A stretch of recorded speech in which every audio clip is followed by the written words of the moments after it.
from Stamping Imperfection. Thank you for joining me. I'm here with a video for Scrappy Tales Crafts, and we're celebrating the March release, and it's a good one.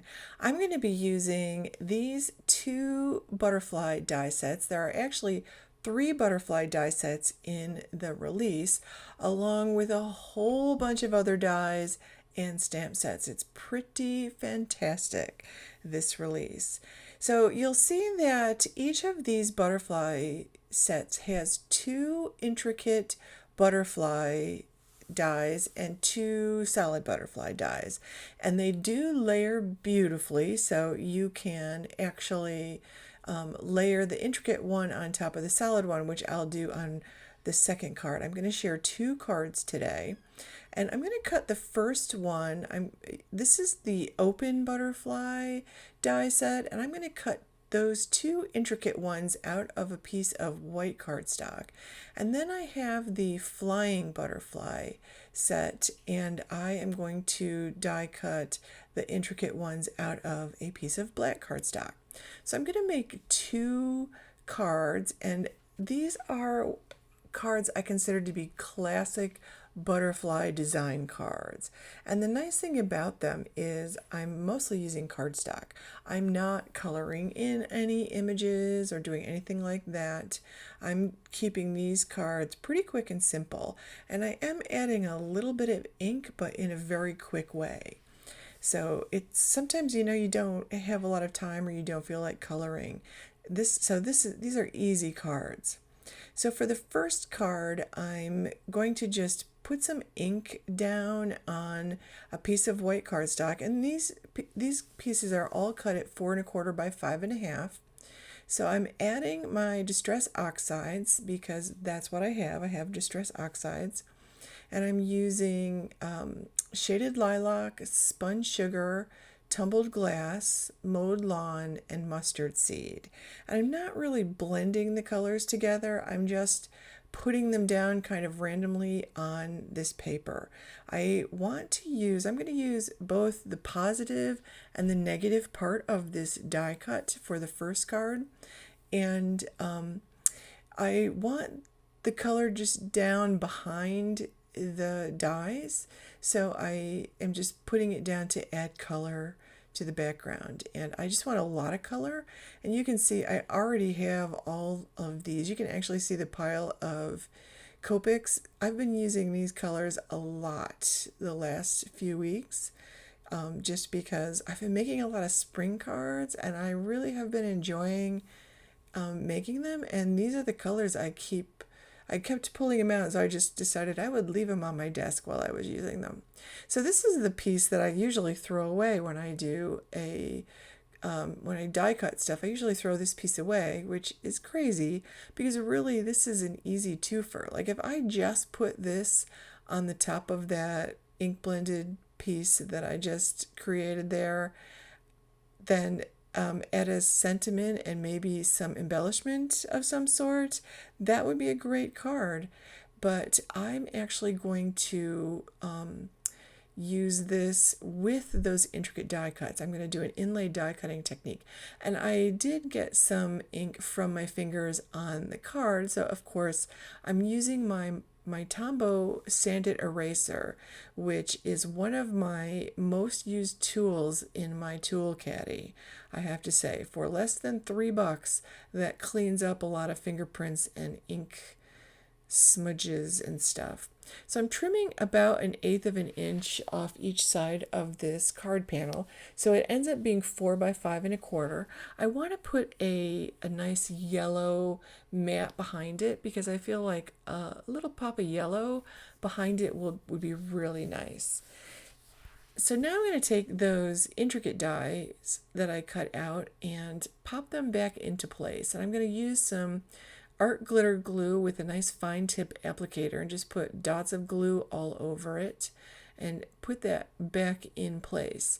Now you could actually die cut these out of another piece of cardstock in a different color, and then say you die cut them in yellow, you could put the yellow intricate die cut into the white panel and the white intricate die cut into the yellow panel, and that would give you 2 cards. So you could do it that way too.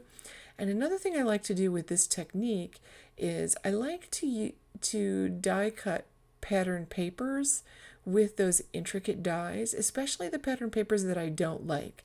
You know how you buy the pattern papers and you always get like a couple of sheets of pattern paper that you don't really care for? Well, those work really well with this technique.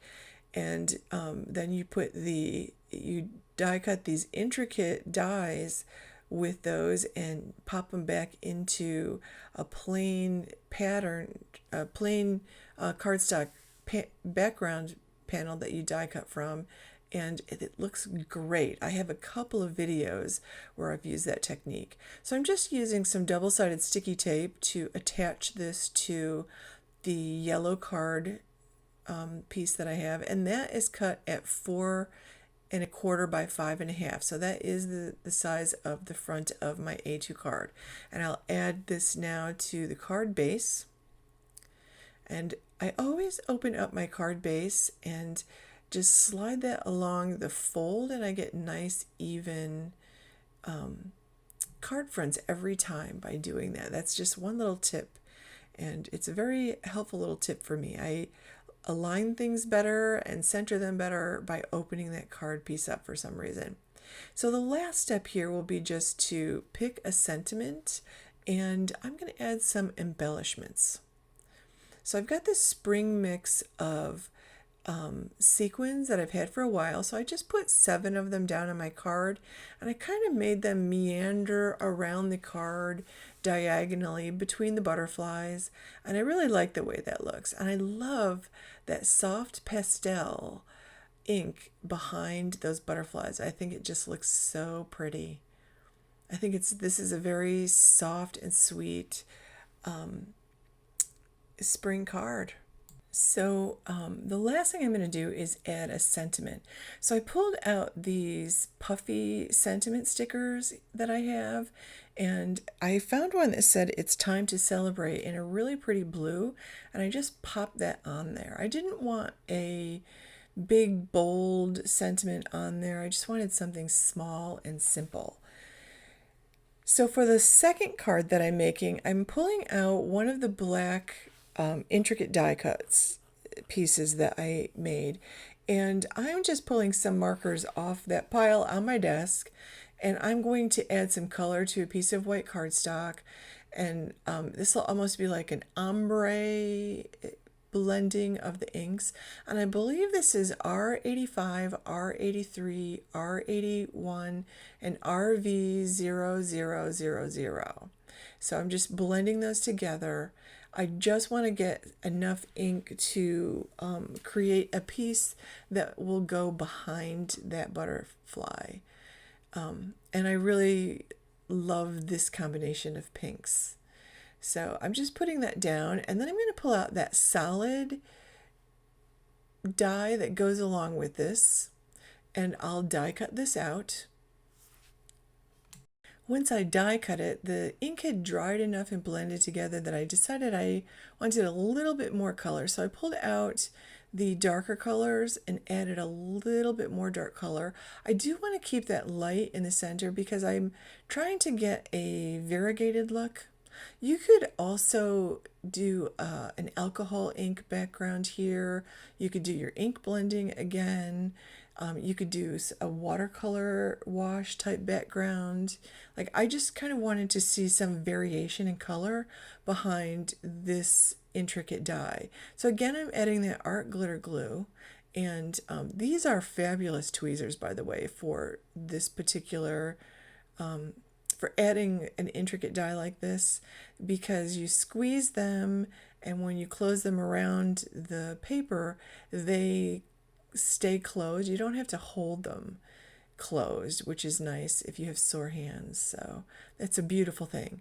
So my card bases are have both been 5½ by 8½. I scored and folded those at 4¼ and I'm cutting down this panel to 4, I believe it's 4 by 5¼ and I ran this through my die cutter with a cover plate that's sort of it's like a paper piercer. It makes circles with tiny paper pierced dots all around, and it's very subtle. I was looking for something very subtle in my stash, and I decided to do that. I'm using a yellow panel. This is cut at 4 1/4 by 5 1/2. So I'll put that cover die piece on the top, and that just gives subtle texture, and it just is a really nice little touch. It's super simple. And again, I'll add that double-sided sticky tape, and I'll put this on my card base. And I'm going to add a piece of foam to the top of, or to the back of that butterfly, and pop him up on some foam. So once I get this off and put onto the card base, and again, you see me opening it up, and I line that yellow mat right up with the fold. And now it's time for my sentiment. So for my sentiment this time, I just pulled out some of those pre-made sentiment strips from Tim Holtz. This one says, "Hello, friend." And I chose the black with the white lettering, and I really liked this. I thought that worked really well beneath this. And then I'll add, of course, a few sequins to finish this off. And this time I have some pretty iridescent sequins that I'll add. And I just love to add sequins. I always hope they make it in the mail. I never am sure how they fare. So that's going to complete this card. This is part of a blog hop, so I'll have other links to the hop below. Make sure you leave comments just in case there's a gift card being given away. Please give this video a thumbs up and subscribe to my channel while you're here, and click the bell to get notifications every time I upload a video. Have a great day.